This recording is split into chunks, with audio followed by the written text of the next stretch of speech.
Well, I knew the time was coming. I think the engine's ready for a rebuild.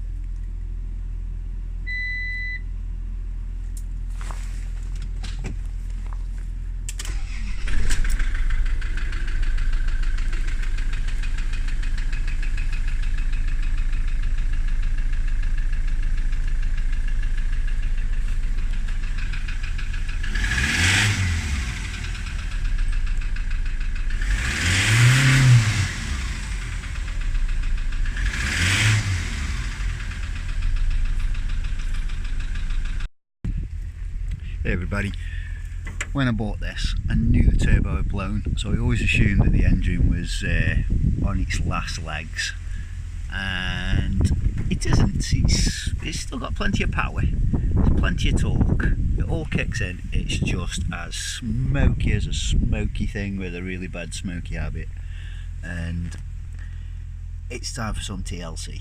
So we're gonna rip the head off, rip the pistons out, new piston rings, stem seals, gaskets all the way through, new glow plugs, give it a really good clean up, go through everything and get her back to how she should be. And in the process it'll give me time to clean up all the engine bay as well. From when the turbo went, it just sprayed oil everywhere. So if we do it now before any serious damage happens, new shells, bearings, fan belt, oh, and the alternator stopped charging as well, so that could be down to the amount of oil and crap that's on it. We'll see what we're dealing with, so I'll take you through the whole strip down. First part's just going to be getting the front end. These are quite nice, front end comes off nice and easy. Get the engine all cleaned up before we start dismantling it.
Radiator at the top, and then at the bottom, just behind that bar, is the intercooler. So I have had the intercooler off before. When the turbo went, it was still full of oil, so the chap who I bought it off had replaced the turbo but not cleaned out the system, so I was hoping it was just going to be a matter of burning off the oil. Clearly it's not, so we'll just keep taking parts off until we get to the ones we want.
Something's given up the ghost.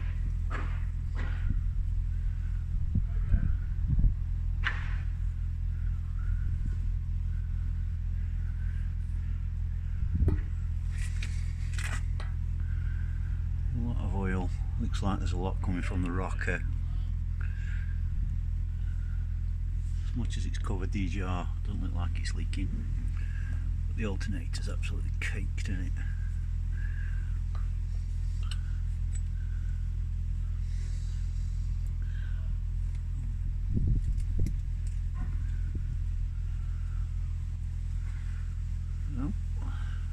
Then we'll get cleaned up what we can see, and then it'll make it easier for working on.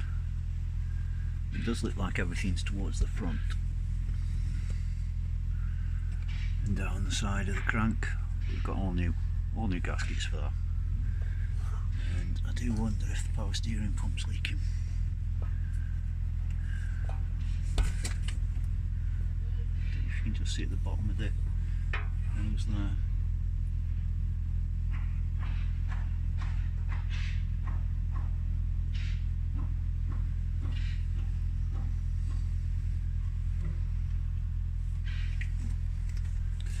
Let's get it cleaned up.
Okay, so that's a bit better. At least we can see the nuts and bolts now, and it's not 100% apparent where the oil's coming from.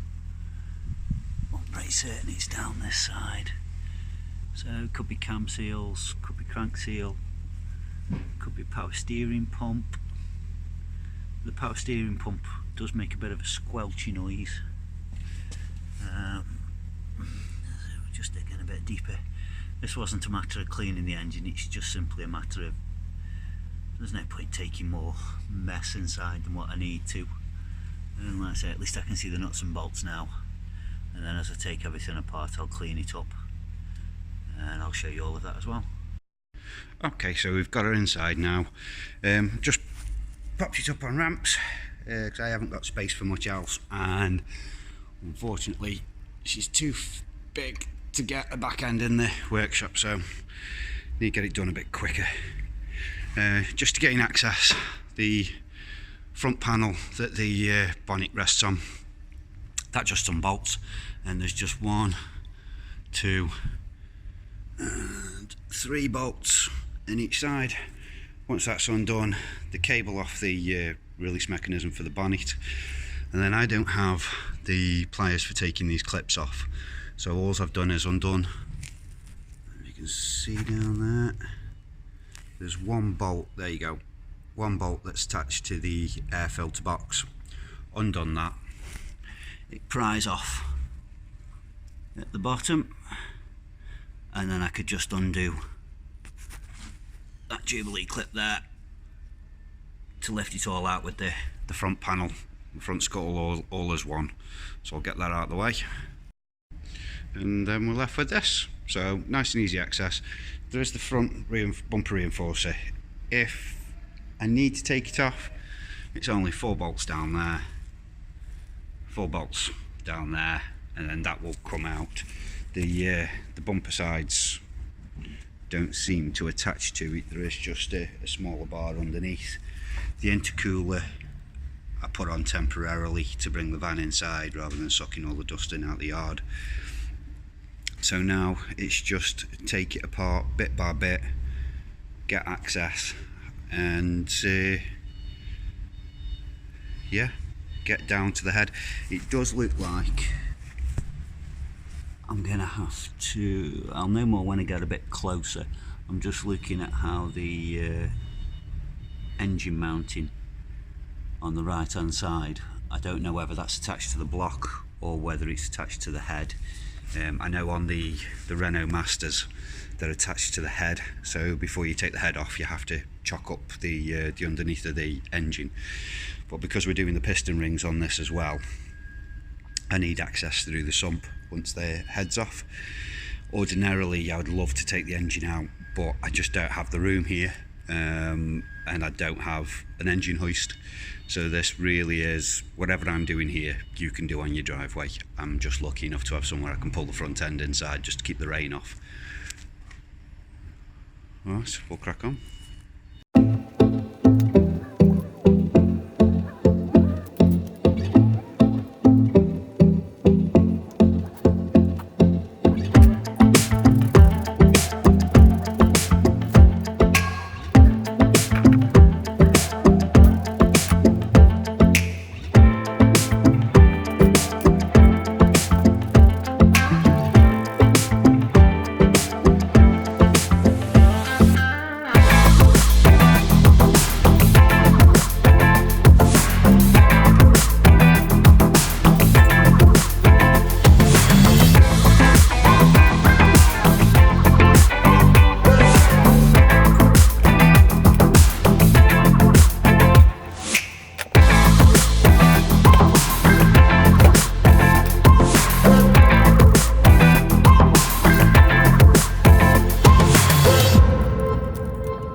All I've done here is just remove the wiring and any pipe work that was in the way. So the pipes coming down from the heater matrix, the fuel lines, always take out these return fuel lines off the top of the injectors first, because they tend to be quite brittle, especially if they've been in there for a few years.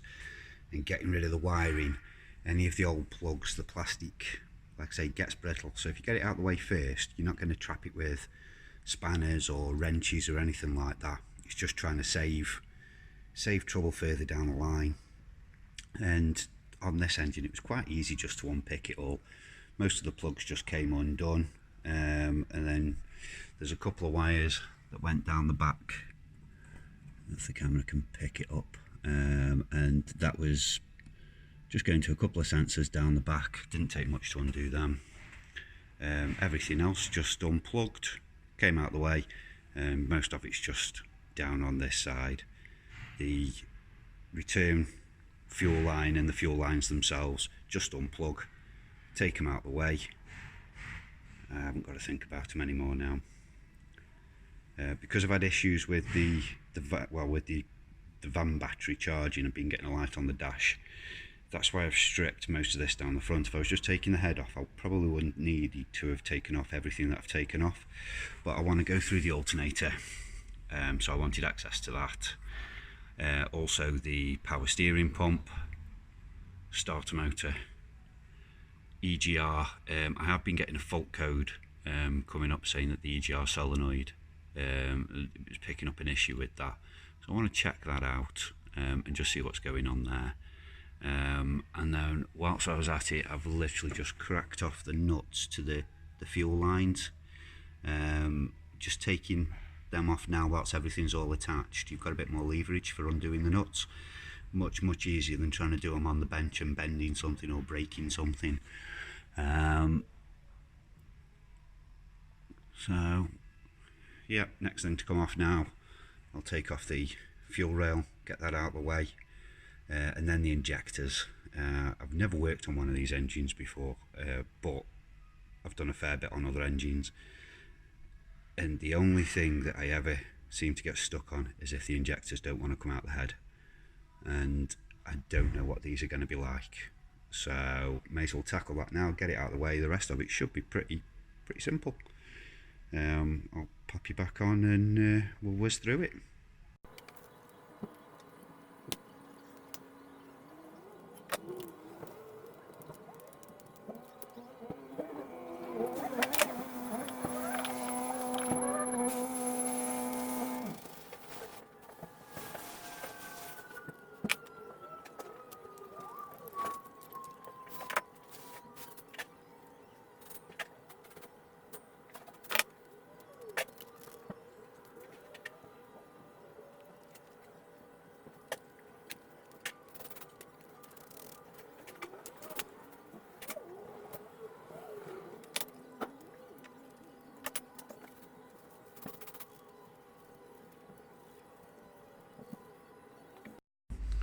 Okay, so fuel rail came off pretty easy, injector clamps came off pretty easy. Before starting this, I did speak to the Citroen dealer about getting new injector bolts, and apparently they don't need them. I've just been checking the bolts as I took them out. They don't look overly stretched, but considering there's only two of them, I might just replace them anyway. Belt and braces, I don't know if they've been over tightened, stretched or anything like that.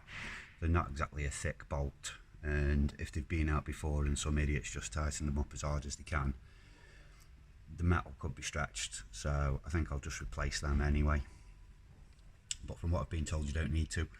Just got to be careful now. If ever you're taking out injectors, the chances are you're going to need to persuade them a bit, but you just have to be careful where you go. Obviously don't go putting anything on the plastic caps. There's been a lot of heat out the engine, the plastic will be fatigued, to be a bit brittle, and we don't want to do anything to the threads where the fuel lines go into or crack the rocker cover. So I'll be gently tapping them just to break.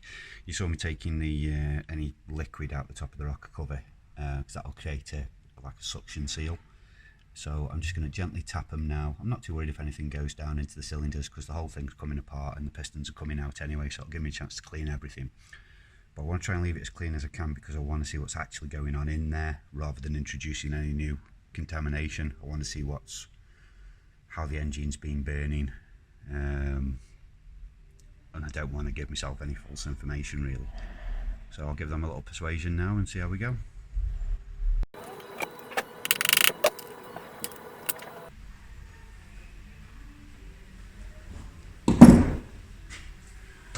Okay, so that's the far right one. Really does need a clean. That's actually not as bad as what I thought it was going to be. I mean, it's coked up, needs a clean. I'll go through cleaning them with you as well. But they're actually not too bad, and they're coming out pretty easy. It is worth mentioning, just when you take the injectors out, keep them in order. A lot of engines, the injectors are coded to the ECU. A lot of cars or vans, the coding's to do with the amount of fuel that's returning back, so what they call the spill rate. It's not like there's intelligence built into the injectors, for the majority of injectors anyway. However, some of them do, so keep them in order and put them back in the cylinder that they came out of. That way you're not going to get into any issues in terms of reprogramming your ECU or having problems with it starting. Some vehicles it doesn't matter, but some it won't even fire up if they're not right. And I know there's certain Ford engines, Ford diesels, that are in things like Jaguars and Land Rovers, as well as Fords, where you can have all sorts of issues and you have to take the codes out and re-enter the injector codes. So just keep them in order and you shouldn't have that issue.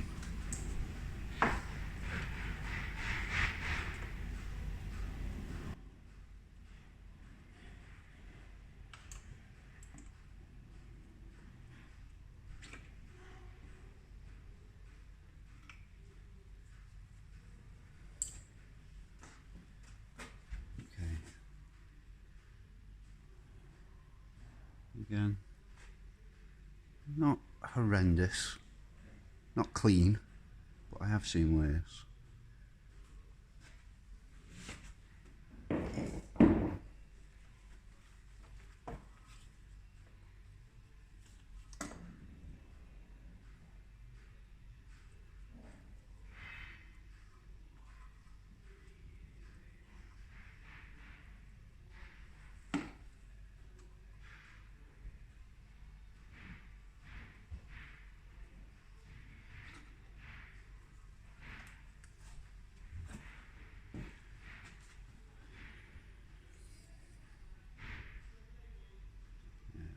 Again, not the best.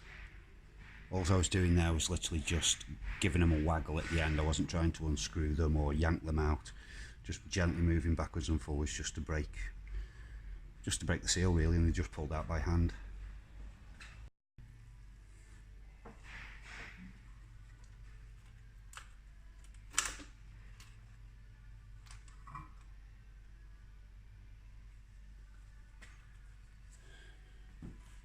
There you go. And that's the mess that a blown turbo can make to your engine. So all that sludge was oil. When the turbo blew, it sent the oil straight through the intercooler, round into the intake, which is what this is, and then that's what you're left with. So no wonder the injectors were messy. And then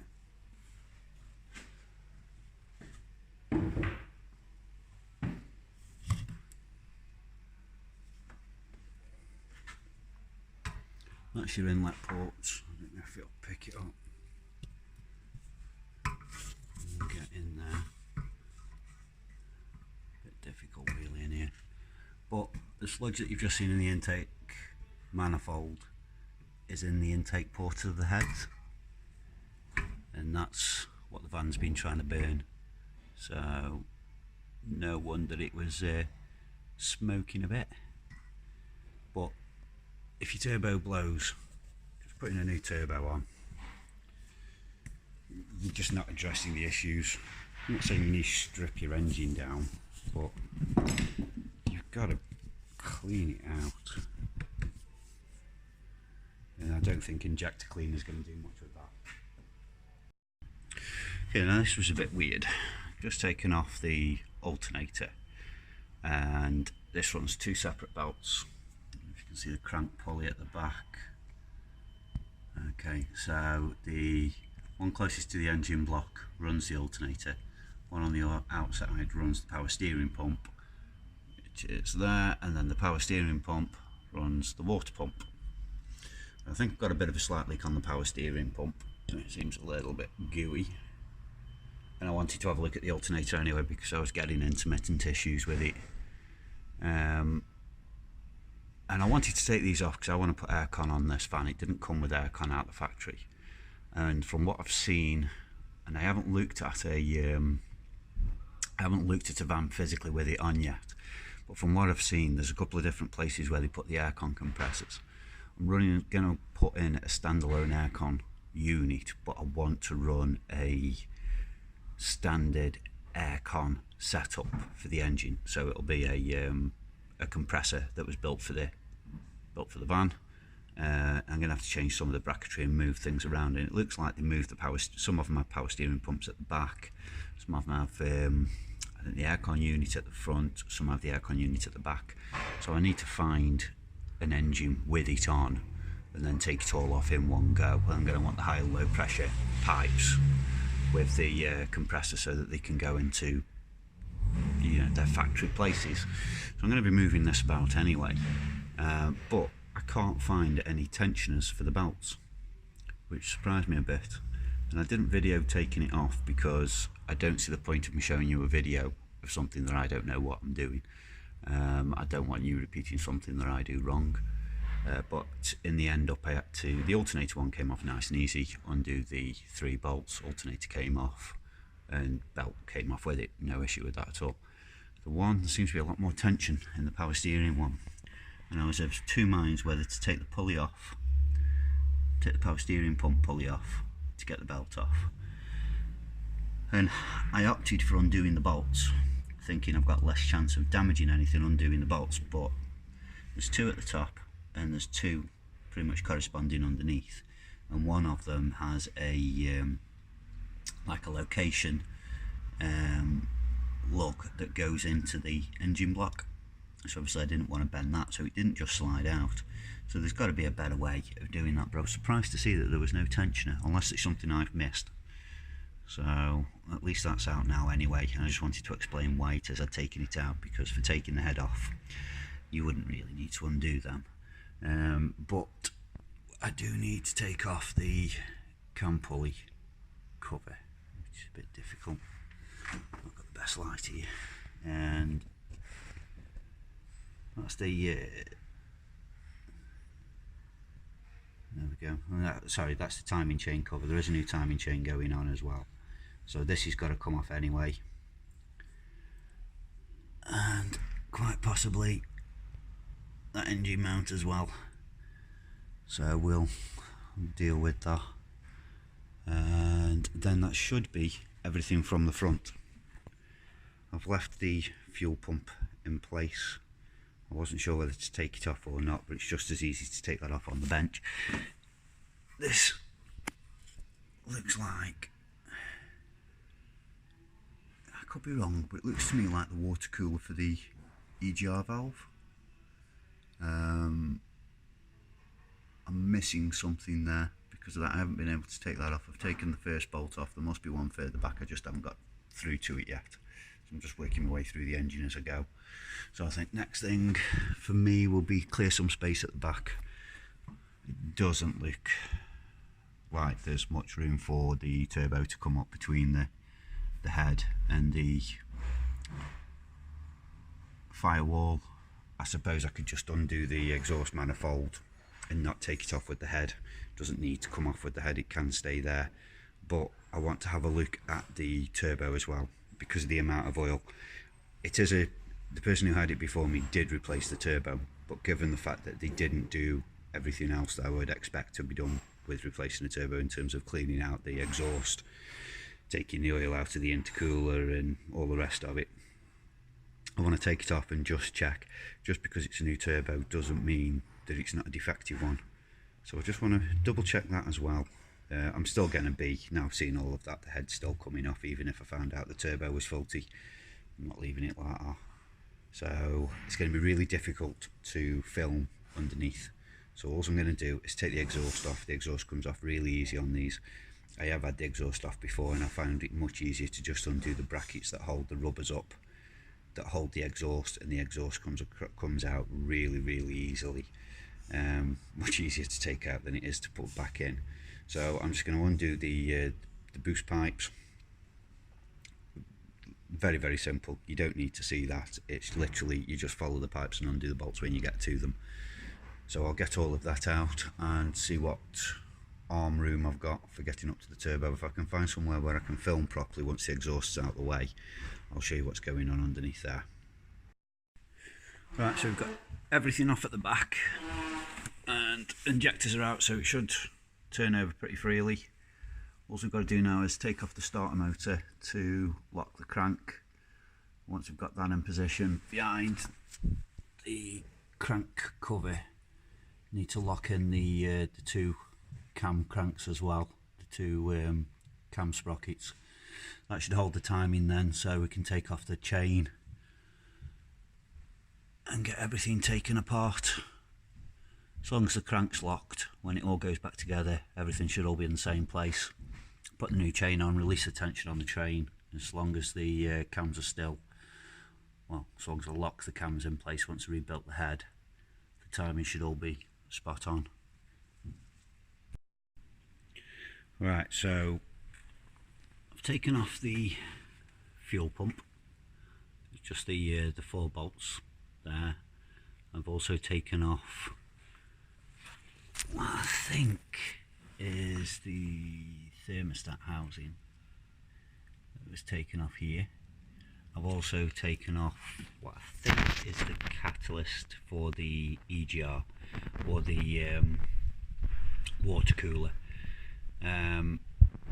All of that just so that I could get down and get some light down there for you, to the crank sensor at the back.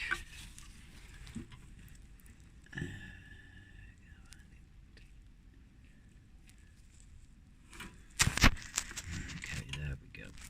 So there's the crank sensor. From what I've read, I need to get that out, and then that will give me access to be able to lock the crank. So it looks like there's 2 options for locking these, depending on which variant you've got. A lot of what I read said take off the starter motor, there'll be a hole, and you can lock the crank that way, 8mm pin. So again, Renaults have worked on very similar thing, but it's through the oil cooler. So it's kind of what I was expecting. It made sense, it's accessible. You'd think it would, you know, the poor techs who have to change the timing chains on these, you'd think it'd be accessible at the front of the engine, but it's not. There's possibly an easier way of getting through to that sensor at the back, but I couldn't find it. And to be honest with you, it suited me to take parts off the head whilst it's attached to the block. I don't have a workbench here for working with oily parts. Our workbenches are all for joinery, and oil and wood are not good bedfellows. So it does make sense for me. I don't want to strip the head completely whilst it's in the vehicle, but it does make sense for me to take a few things off. It gives me a bit more leverage, and it's not like I've got a vice that I can wrestle things against. So I wasn't too bothered, but I just wanted to show you. None of this was actually very difficult to take off. It all came apart pretty easy. Most of it's with a 10mm socket. Most of what I've taken off, there has been a few exceptions, but most of what I've taken off I've been able to take off with a 1/4" drive. It's not been too bad at all. There are a few, certainly around the manifold, because of the heat, I've had to use a 3/8 drive, and the starter motor, that needed a little bit of persuasion, but everything else for the most part has come apart kind of how I would hope. Nothing's been loose, so I don't think the engine's been particularly messed about with over its years. Everything was pretty much as I would expect it. I think I've just been lucky, I'm going to jinx it by saying it, I've been lucky not to come across any snap bolts or anything that's been an issue. And I've found in the past where I've worked on modified engines or engines that people have tinkered with, that's where you come across your snap bolts, because they're not torqued up right, they're overstretched, they're the wrong bolt for the wrong place, and I've not come across any of these issues.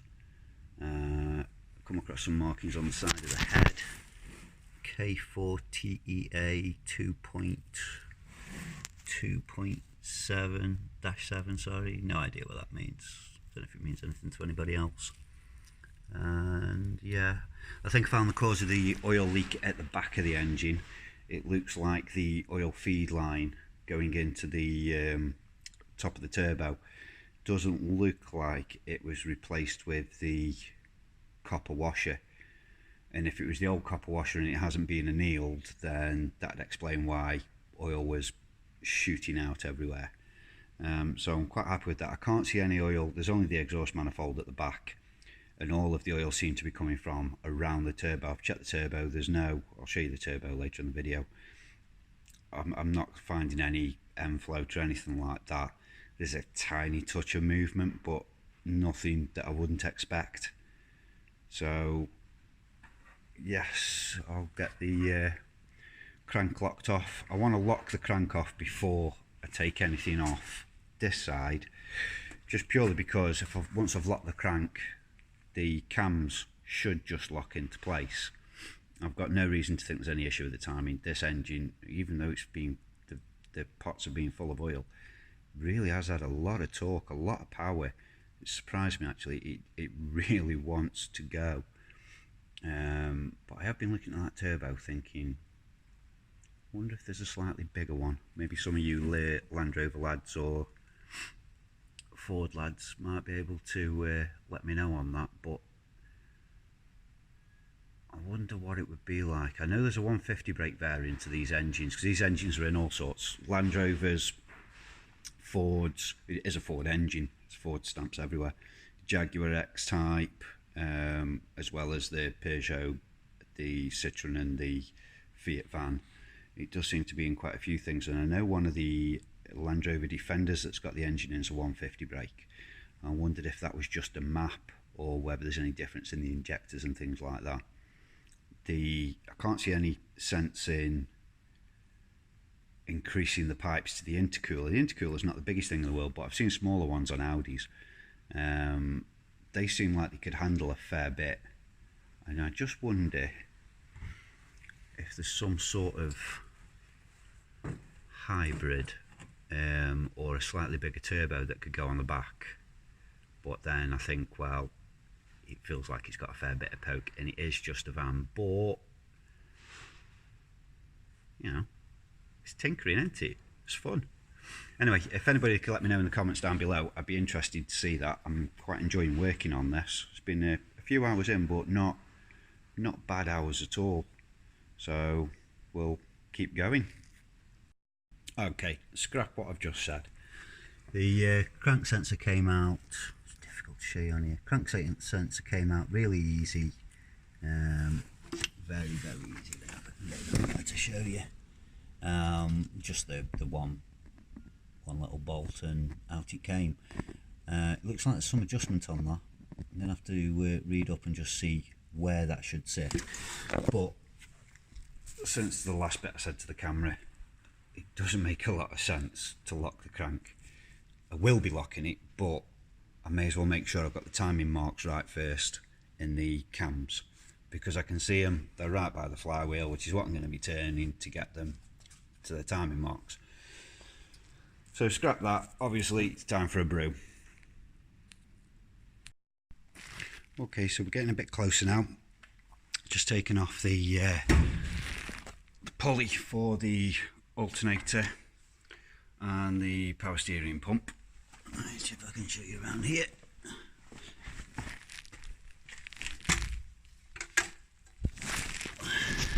Okay, so that's the crank pulley there with the two bolts, and those two bolts are what we're holding on the crank pulley. I've just used them to turn the crank. A bit difficult to show you under here. And that's the bottom of the timing chain. We're putting a new timing chain on, and I don't know if you can make out the two black guides that run either side of the timing chain. So that's what it looks like from underneath. And then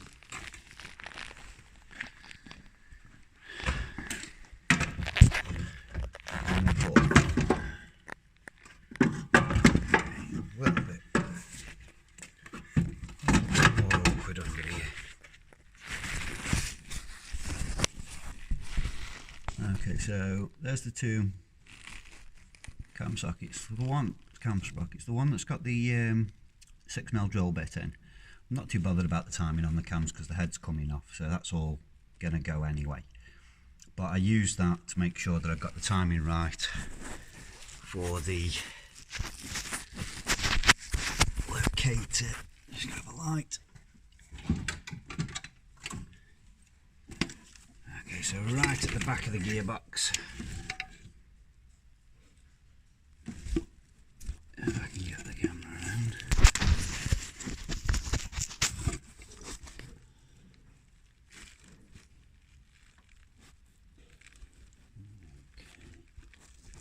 Okay.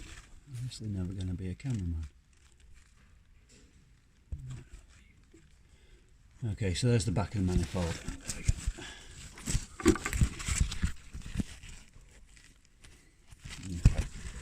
You can see the head of the bolt.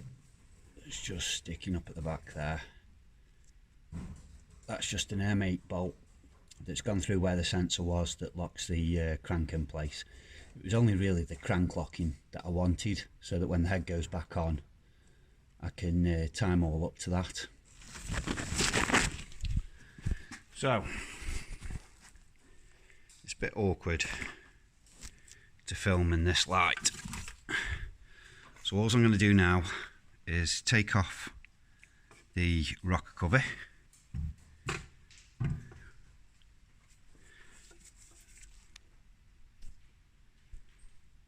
So take off the Monkey rocker cover.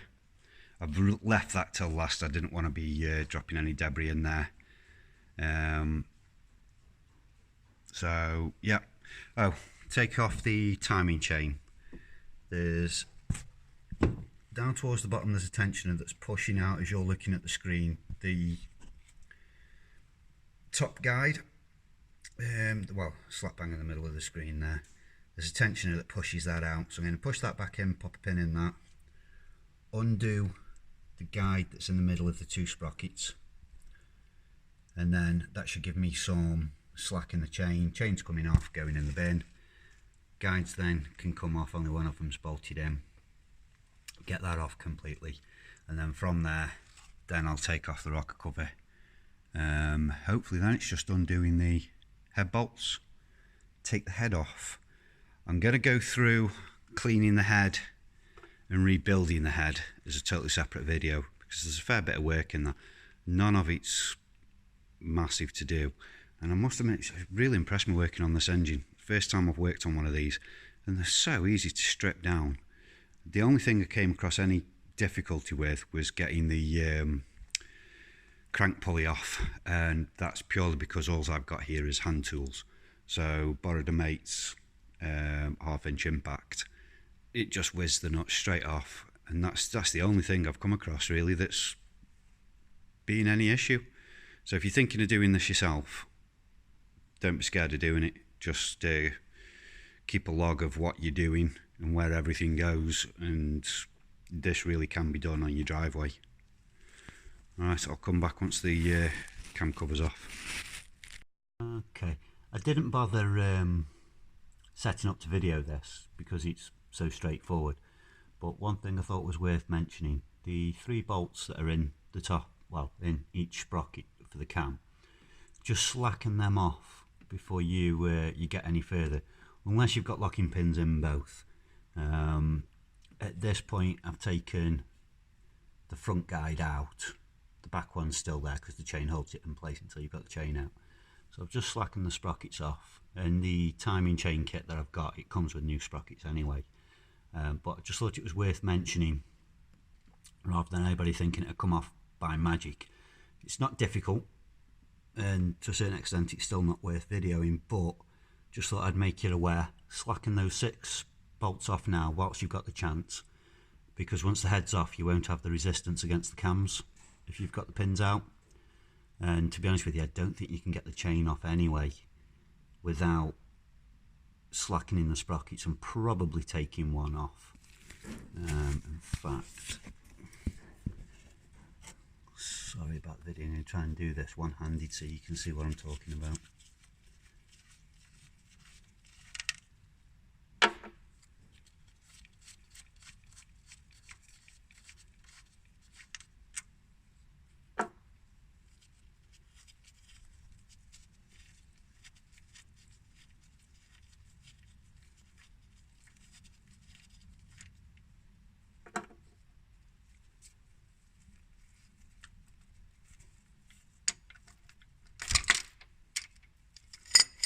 There we go.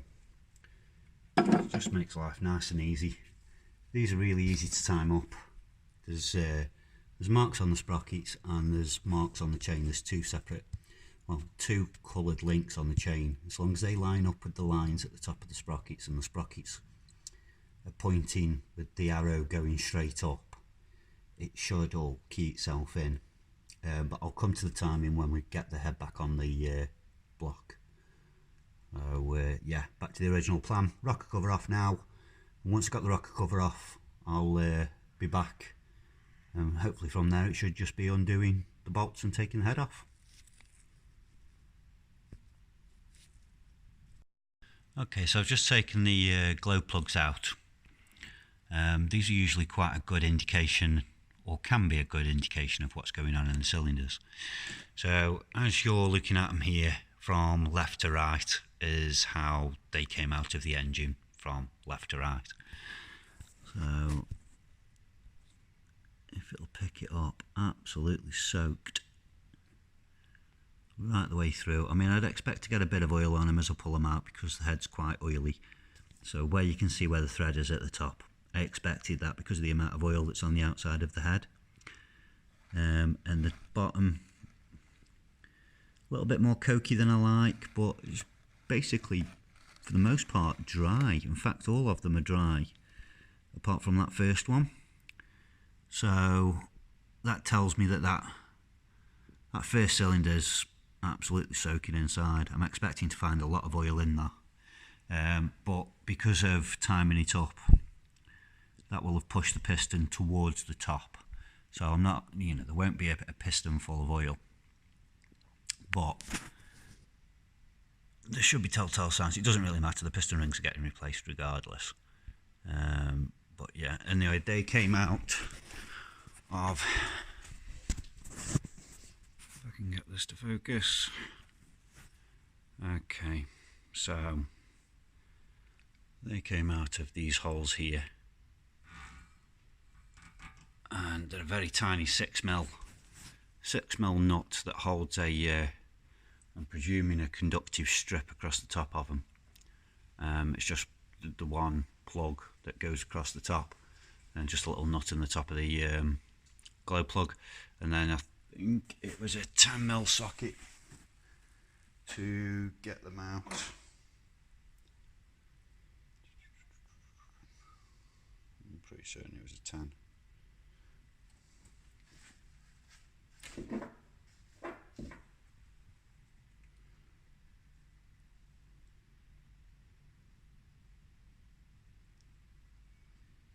Worn off here, but yeah, I'm sure it was a 10mm socket to take them out.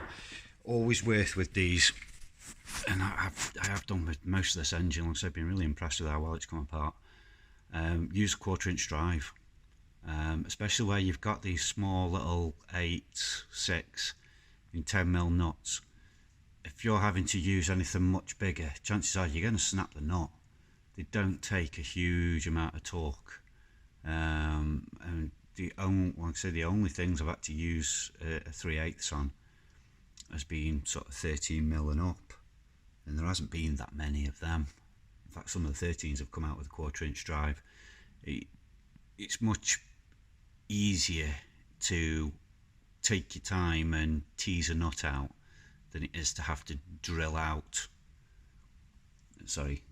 Much easier to tease a bolt out than it is to drill it out and tap it, or weld something to the top of it and try and pull the stud out. But all engines are different. I've certainly worked on them where I've wanted to get a scaffold tube on the end of a ratchet to pull a bolt out, but yeah, just little teasing movements. But this hasn't really needed them. I've been quite lucky on this, so hope I'm lucky with the rest of it. Right, as promised, rocker cover's about to come off, and then we can get on with getting the head off. Alright, sorry this video is a bit jumpy, but what I would have assumed to have just been straightforward, it is pretty straightforward, but I just want to show you the bits that I'd miss so that hopefully you don't miss the same. Right, when you undo the rocker cover, you get the basically a cage with the lifters.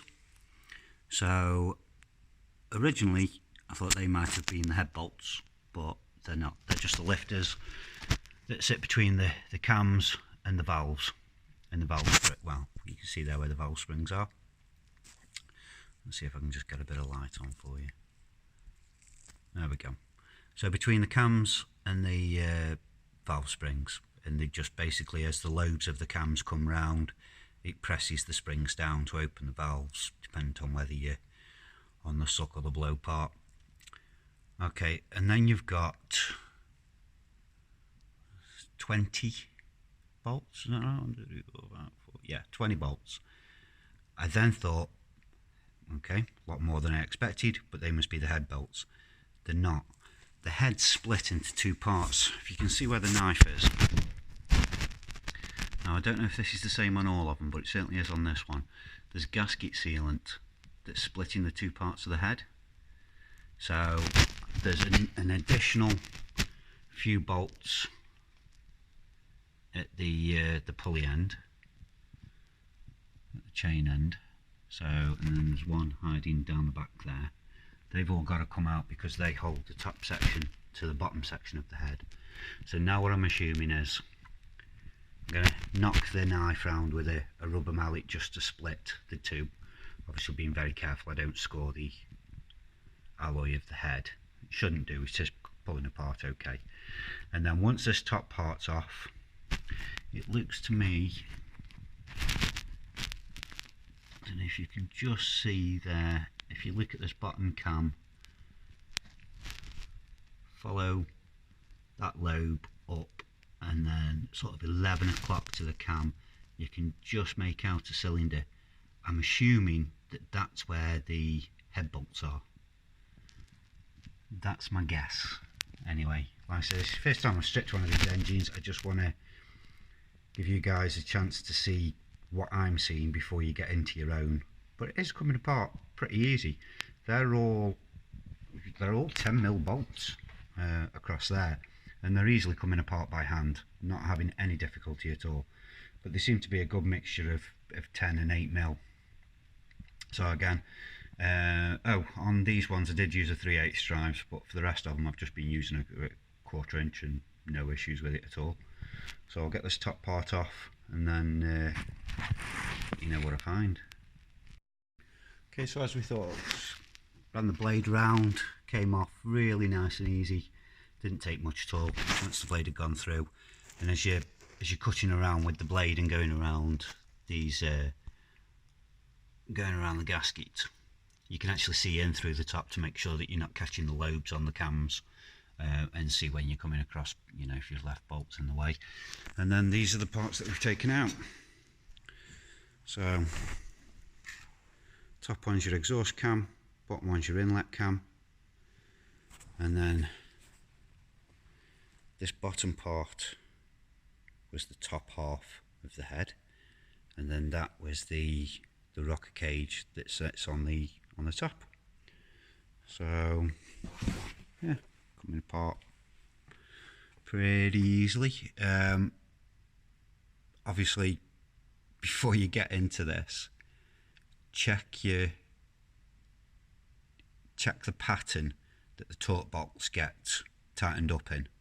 And usually if you've got a workshop manual, that'll usually tell you the pattern for doing them and also undoing them. Quite often there is a set pattern to it, and the way I've always done it in the past is follow the pattern but just crack them off a bit at a time. Don't try and undo a bolt and then go to the next one. Literally just ease them out bit by bit, follow the pattern that the manual gives you, and then you're going to get less distortion in the head. And chances are you're going to have some distortion in the head. Not everybody skims them, not every head needs skimming. I always send mine off just to get them done. I don't see the point of putting it all back together just for the sake of spending 50 quid for somebody to skim the head for me. And it doesn't look like this has ever come off, and given that the van's done 160,000 miles, it's probably a good call for changing the head gasket. The timing chain, I do think the timing chain had been done, so that could have been done, as I know there's quite a bit of maintenance history with the van, and the person who had it before did look after it. And at the end of the day, why would you take a head off a van unless you needed to? So yeah, it's all looking quite good. Well, mucky, got to get all that out of there yet. Nice. I must admit, this is one of the worst ones I've seen. I don't know if I can show you inside there. A bit difficult. I will be doing, there you go, I will be showing you when I clean it. and getting it as clean as possible before it all goes back together. So I'm just gonna practice what I preach now. Check the pattern on the head bolts. It looks like you've got 10 running down the middle either side of the valves, which are these big oil filled holes here. So you've got those, and then it looks like there's another 10 bolts that sit between them.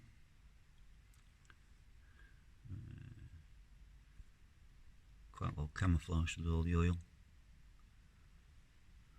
So I just want to double check.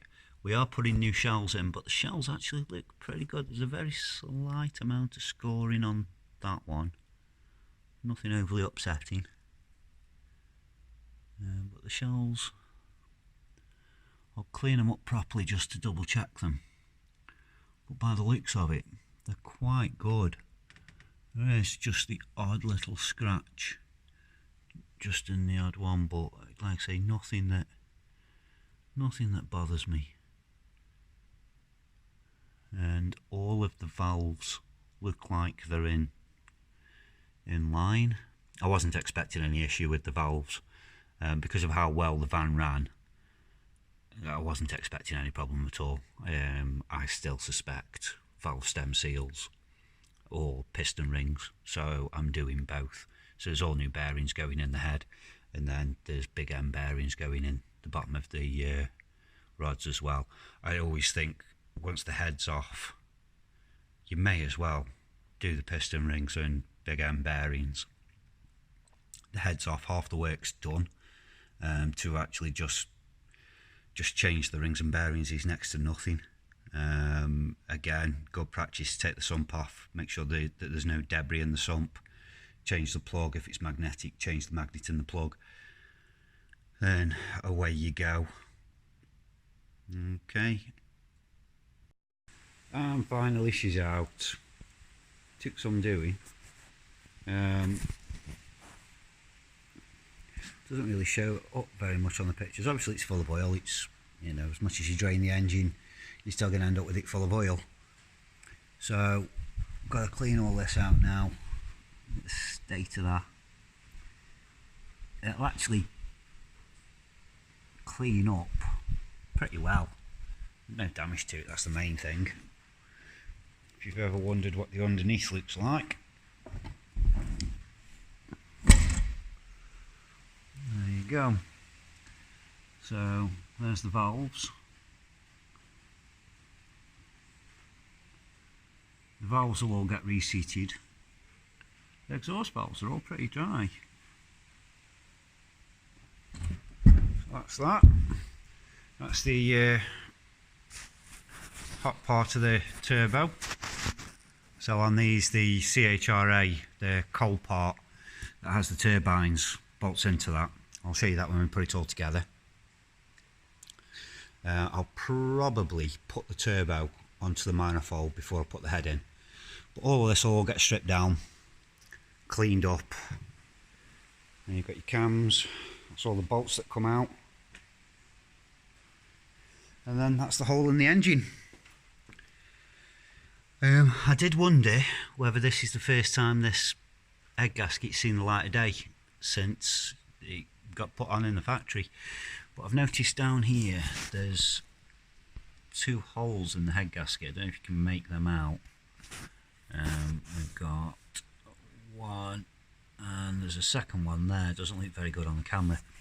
Now my understanding of it was that the number of holes in the head gasket determines the thickness, and if it's being skimmed then you've got more holes, up to 3 I believe. Not 100% sure on that. So whether they came out the factory with different thickness of head gasket on, I don't know. No idea at all. That's the cylinder. So as you look at the front of the van on the left hand side, we're in the UK, so driver's side. That was the one that had got the wet glow plug. Now it's dry inside, but obviously very coked up. Very, very coked up. from what I can see here, the piston looks like it's in good condition. It's just the top's coked up. That one's pretty clean. That one, I think a good proportion of that is what's gone into the pot when I took the head off. And then I'm not 100% convinced on that one. But they're coming out anyway to have piston rings. The actual sleeves, the bore looks pretty good. You can still see the grind marks from when it was bored, and I can't see any signs of scratching. The engine moves very, very freely, so it doesn't look like there's any damage there. So it should just be a matter of replacing the piston rings, big end bearings, and away it goes. Now I'm not sure how difficult it is to do on this. I have got crank bearings as well, front and back. If they're not too bad to do, there's no signs of any leaks or anything like that, so if they're not too bad to do, I'll do them. Otherwise I'll just leave Sleeping Dog's line. We'll see how we go. I don't have an engine hoist, and I don't really have the facilities here for taking the block out, which is why I didn't take the engine out to do this job. If I had a hoist, if I had the space to do it, then I'd have taken the engine and gearbox out as one probably.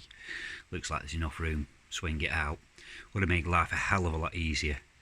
And I want to get the back of the engine bay cleaned up as well. I'm assuming that's what's left over from when the turbo blew, although some of it could be from this leak. And the main reason for cleaning it is because I want to see if it leaks again, and I've got no way of telling if it's leaking if I don't clean off the oil that's there.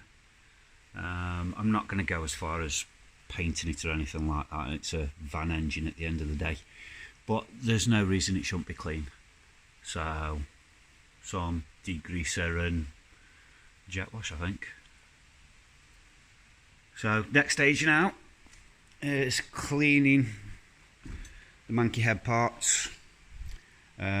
First stage for me with that will be a load of degreaser, jet it off. I'll do it whilst the head's fully assembled. May as well clear off as much as I can. I'm stripping the head down completely because they're replacing the valve stem seals. I'll reseat the valves.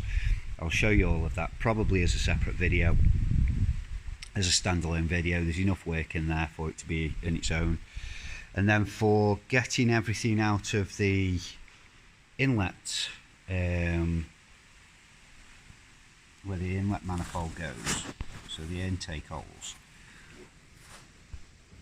I've had really good success in the past with oven cleaner, and I use exactly the same for cleaning the injectors. And also, I know it sounds a bit daft, coffee machine descaler. It's got citric acid in it, so it just softens up all of the horrible gunkiness. None of my videos are ever how-to videos. All it is documenting what I've done, and hopefully it'll help somebody else out. If nothing else, it'll give you a heads up as to what to expect inside the engine. So just because you see me doing something, please don't follow suit. I'm just showing you what's there. I'm showing you what I do, and then it's down to anybody else then to put the big boy trousers on and decide which way they're going to go themselves. But I'll show you this as I'm cleaning it up. Same with this, and then that way we shouldn't need to use any abrasives. Should just clean up quite nicely, and then reassembly. Right, I think it's time for a very big tidy up, really big tidy up, get cleaned, push this big fat lump out into the rain because it's horrible here. And then, yeah, I'll catch you guys on the next video. Take care.